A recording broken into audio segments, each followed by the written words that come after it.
안녕하세요. 포유법률사무소입니다. 이번 시간에는 학교안전공제 사건을 하나 소개해드리려고 하는데요. 저희 채널에서 학교안전공제에 관련한 이전 영상들도 보신 적이 있으실 겁니다. 유독 학교안전공제 사건들 중에서 가장 많이 소송으로 가는 케이스 중 하나가 바로 십자인대 장애건인데요. 일단 십자인대 파열이 되면 대부분 장애로 연결이 되고요. 그 동요도 차이에 따라서 장애급여도 수천만 원에서 수억 원에 이르기 때문이죠. 그리고 여전히 학교안전공제회와 동요검사 방식에 대해서 분쟁이 많은데요. 현재까지 많은 병원에서 사용하고 있는 검사기기들이 있는데도 불구하고 공제회에서는 자신들에게 유리한 검사 방식만을 고집하고 있는데, 학교안전법상 동요검사 방식에 있어 어떠한 기계를 사용해야 한다는 기준은 따로 없습니다. 단지 공제회 내부 지침일 뿐인 거죠. 그래서 결국은 소송을 통해서 신체 감정을 받고 그에 따른 장애급여를 지급받을 수 있는 게 현실입니다. 보통 소송에서 걸리는 시간은 1년에서 1년 반 정도로 보고 있는데, 공제회에서 만약 신체 감정 결과를 따르지 않고 사실조회 신청을 한다든지 다른 이의 제기를 하는 경우에는 2년 이상 걸리는 경우도 있습니다. 또한 장애율 산정 방식에 있어서도 분쟁이 있는데요. 학교안전법 제37조와 동법 시행령 제16조에 따르면 장애는 국가배상법 기준을 따르고 있으며, 장애 등급과 장애율 산정에 있어서도 국가배상법과 같은 기준을 적용하고 있습니다.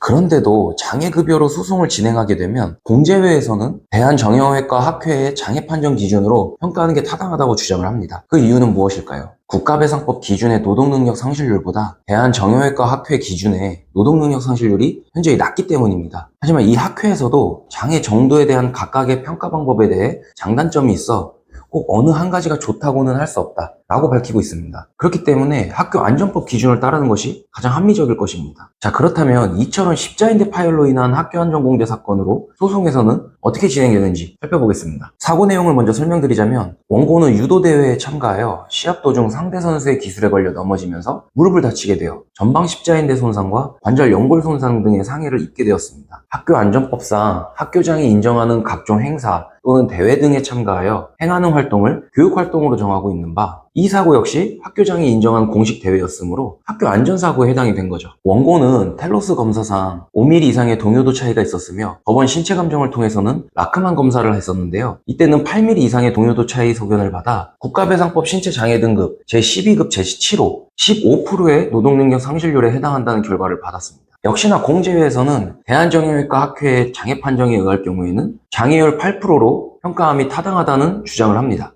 결과는 어떨까요? 당연히 학교안전법에서 명백하게 규정하고 있는 기준이 있는데 공제회에서 다른 주장을 한다고 해서 법원에서는 받아들여주지 않습니다. 해서 장애율 15%로 인정하는 것이 맞다는 판결을 내렸습니다. 추가로 이 사건의 경우에는 간병비에 대한 주장도 있었는데요. 원고 측에서 입원 기간 동안 간병인을 사용하였으므로 간병급여를 지급해야 한다고 주장했는데요. 학교안전법 제38조를 보게 되면 치료를 받은 후에도 의학적으로 상시 또는 수시로 간병이 필요한 경우에 지급한다 라고 되어 있습니다. 이는 다른 손해배상처럼 부상 정도가 심하여 간병인이 필요한 경우 그 비용에 대한 부분까지 지급해주는 것이 아니고요. 더 이상 치료 호전 가능성이 없어 계속적인 간병인이 필요한 기간에 대해서만 보상해준다는 의미인 거죠. 그래서 원고의 경우는 치료를 위해 입원을 한 기간이었으므로 그 간병급여 지급 요건에는 충족하지 못하여 이 청구는 받아들여지지 않았습니다. 간병급여 지급 대상 및 지급 기준은 지금 화면으로 띄워드리고 있는데요. 필요하신 분들은 캡처하시거나 학교안전법 시행령을 참조하시면 되겠습니다. 자, 이렇게 해서 학교안전공제회 사건에서 십자인대 파열로 인한 장애급여 청구 시 공제회 측과 어떤 분쟁이 있고 법원에서는 또 어떻게 판단하는지 살펴보았고요. 기존에는 장애급여 산정에 있어 장애율과 장애기간이 정해지면 계산이 이루어졌었는데 22년 3월 이후 사고부터는 과실을 적용하게 되어서 장애뿐만 아니라 과실에 대해서도 면밀히 잘 따져서 정당한 급여를 받아내는 것이 중요할 것입니다. 저희 포유법률사무소는 오랜 기간 교통사고, 보험, 산재 관련하여 전문적으로 다양한 사건을 해결해 왔으며, 그만큼 사건의 쟁점을 판단하고 어떻게 대응해야 하는지 누구보다 잘 알고 있습니다. 사건에 있어 어떻게 준비하고 어떻게 대응해야 하는지 어려움이 생기신다면 상단의 대표 번호와 아래 더보기란의 링크를 통해서 다양한 방법으로 상담을 요청하실 수 있습니다. 감사합니다.